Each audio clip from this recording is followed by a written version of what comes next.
The ongoing, everlasting oil leak on my Honda CB350 motorcycle carries on. And today is the day that we get this thing fixed. I'm sick of it. There she is right there. Let me get it up on the motorcycle rack over there, and I'll explain why I've had so much trouble trying to get this oil leak sealed up.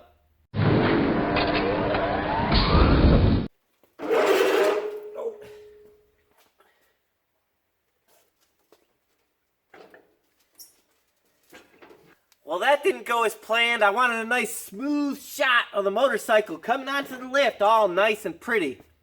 Doesn't always work out that way.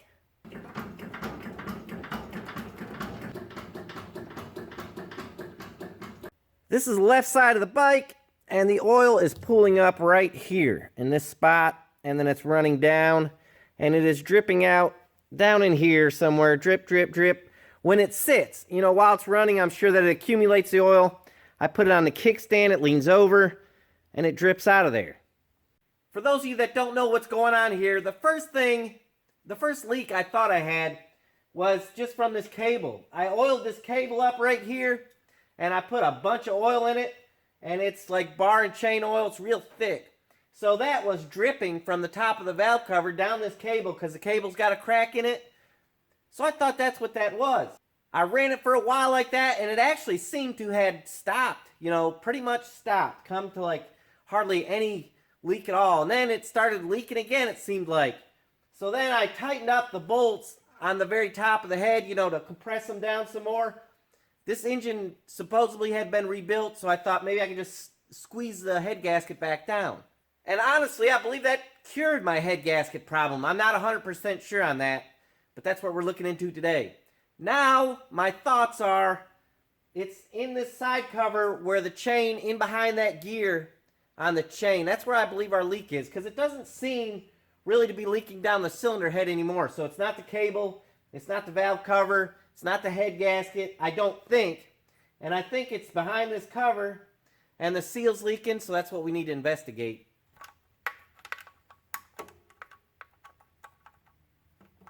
Good grief. Clumsy, man.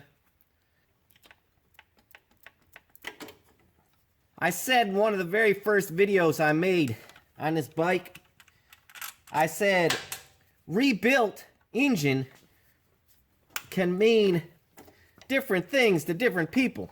And this is exactly what I'm talking about. Had this been rebuilt, you know, properly, it would not be leaking oil all over the place after just 1,000 miles of run time. And I'm not hard on them. I take it easy. You know, I don't gouge it and rev it to the red line and all that kind of stuff. Well, maybe just sometimes, but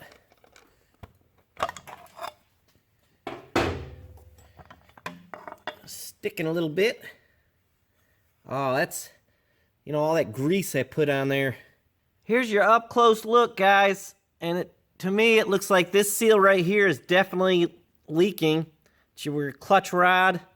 So that's interesting. I wasn't expecting that. I thought it was this seal under here that's leaking. Also, there is a lot of grease that's melted down, but that's not the issue. And I need to take this sprocket off. We'll look behind there.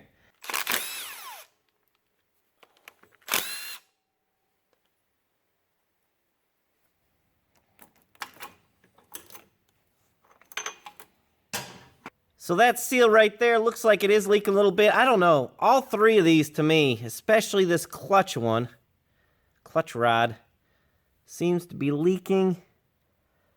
If you ask me, all three of these need to be replaced.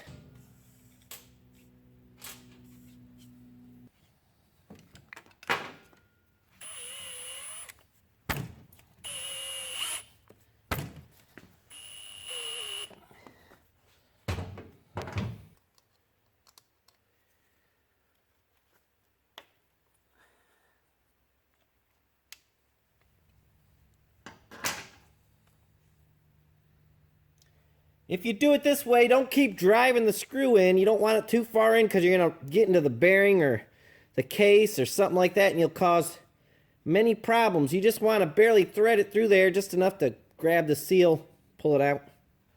Last one.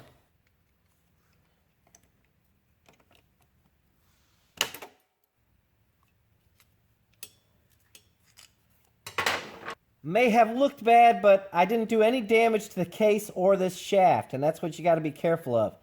Especially the case. The shaft is a little harder, but both you need to take caution in removing this, otherwise you're going to create a leak even with a new seal. All these seals look really old. I believe they could even be original. Something going on with our sprocket back here. It was not loose when I originally installed it, but look now.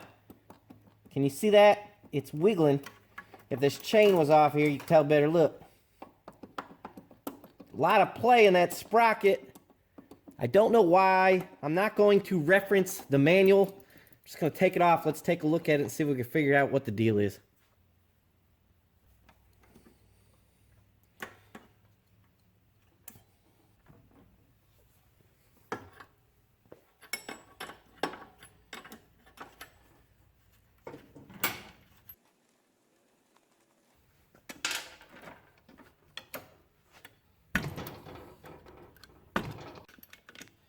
I think it's a 12. I get too much of a hurry. Look, I'm going to use these water pump pliers. No, I'm not either. Yeah, I am. No, you're not supposed to do it that way. I know. Just in a getting too big a hurry sometimes.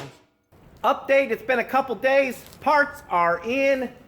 Bike is just how I left it, except for moved near the wood stove because it got cold in Kentucky again. Something I just noticed, this right here, this bolt is, you can't tell it, but see, it's gonna wanna hit this exhaust. And I don't wanna take this exhaust loose. I'm hoping it comes out a little bit, tilts up, and then we slide it out. I don't have to fool with this exhaust. Really don't wanna take that out. I'm gonna have to take the exhaust loose. Wait. Look at that. That was tight, but looks like we will not have to take the exhaust off. It's not tight, just awkward. There we go. Oh, come on. Oh, the whole motorbike just flopped over. Not cool. Oh, and there you go. That's how you do it. With the wheel disassembled from our CB Honda 350, let us now take a closer look and examine what is causing the play on the rear axle. I'm beginning to wonder if there's even an issue or there's just a little bit of wear. I really still do not know. We'll know here just in a second. I don't have snap ring pliers big enough for this snap ring, so I'm using these. These are for piston rings. Whatever.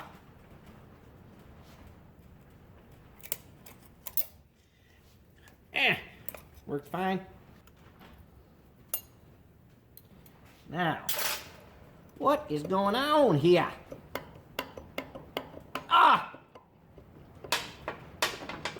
Dang, gone. Oh, I see the issue. Come on, baby. Oh, all right. And there's the issue right there. Allow me to give you a closer look at the issue. These are rubber bushings that can be replaced. My tripod's wiggling, jiggling. Wait, hold, quit, pod. Wait a minute, there we go. All right, these right here are rubber bushings. And to me, the rubber actually feels very stiff, and it's almost like the inside of the bushing is wore a little bit. So I'm going to examine these a little closer. I have to make a decision whether or not I'm going to replace them because I just don't know if I will. If the rubber's not bad, I say screw it. You know, just leave it the way it is. These don't have any grooves in them or anything like that, so I'll let you guys know what I do. And after careful consideration and examination of the parts, I've decided I'm just going to leave it alone. Slam it back together. She'll be fine. I don't think they're that bad. I think there's very little play in them, and I'm not going to worry about it.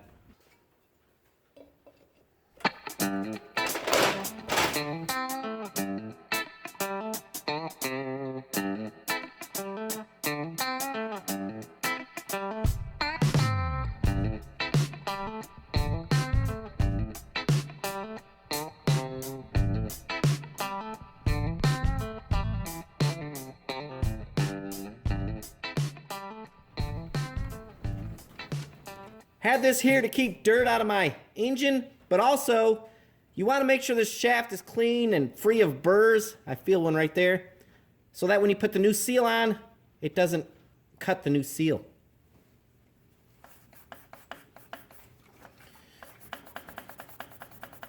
First seal, and I lubed it inside and out. I'm not a fan on cars of lubing the outside of a seal. I like for them to fit tight, but I noticed on motorbikes, they do fit very tight. So I don't think it's gonna hurt to put a little bit of lubrication on them.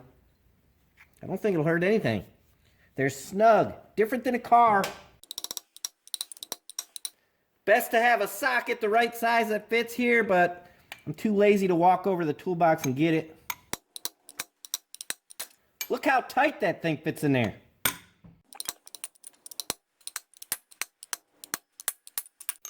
It's even peeled a little bit of the rubber off, see that? That's how tight motorcycle seals fit. Just noticed our clutch rod is filthy. I'm gonna clean that up before we shove her in there. When you clean anything with Scotch-Brite pads or any other kind of sandpaper or anything like that, you next need to clean it off with like some brake clean. The reason being is because you're cleaning with an abrasive. If that material gets in your engine, it's going to do the same thing it did to clean this part. It's going to wear it out. At one time, and I don't know if it's still effective, but at one time Ford used to say don't use those abrasive pads on a die grinder, and then they started making plastic ones so that the plastic, won't hurt the inside of the engine. Alright guys, if you'll notice, the clutch rod is in backwards. I was just editing this video. I get to go back and flip it around the ball side. It's got like a ball side on it that goes inside of the engine. I've got it backwards. I don't want to see anybody screw their motorbike up, so I made a mistake. My bad. Next, I'll set this one on here. What I do sometimes to avoid folding the lip over on the seal is, if this is stationary, which it's not, I would take the seal and spin it onto the shaft slowly. But in this case, I will hold the seal here, and I will slowly rotate the shaft while gently applying pressure to the seal. That just avoids the seal, helps, I should say, the seal from folding inside out and causing a leak. This one is being a booger, and I want it to go in straight, so we will use this approach to get her in there.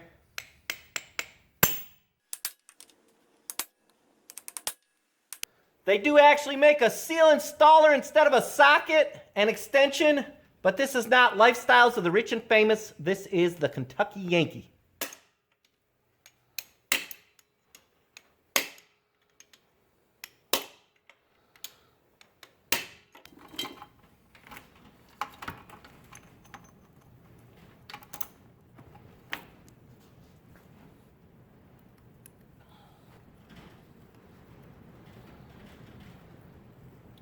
A very little Loctite. That'll do.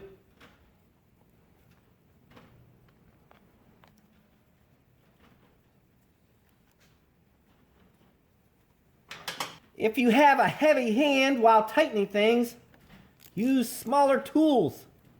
That should help to not over tighten things. Help, I said. Do any of you guys recognize this seal right here? I did. And if you'll recall, when we did this assembly, this fits right in there, and it should hold the grease inside of there from coming out. So that's cool that it came with it. I also have some other seals that I'm not going to use because I don't have any other leaks that I know of. Like the kickstart, it's not leaked a drip. So I don't believe in fixing things that don't need to be fixed. Oh, there's our seal right there. See that? Simple enough, right? Just pop this new one on. I bet it's tighter.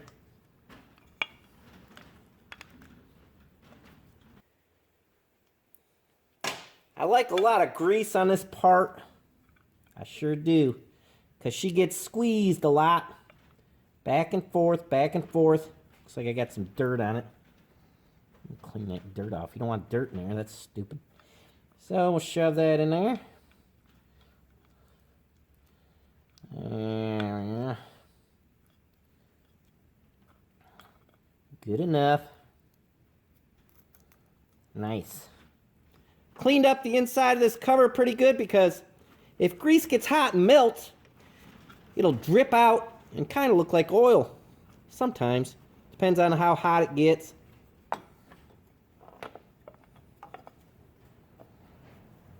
Whether you know the torque specs or not, always kind of crisscross and tighten things up evenly. If you tighten one side too much and not the other, you know, you'll crack stuff, especially aluminum housings and stuff like this. Nice and even. Crisscross, back and forth. Whatever you got to do it even.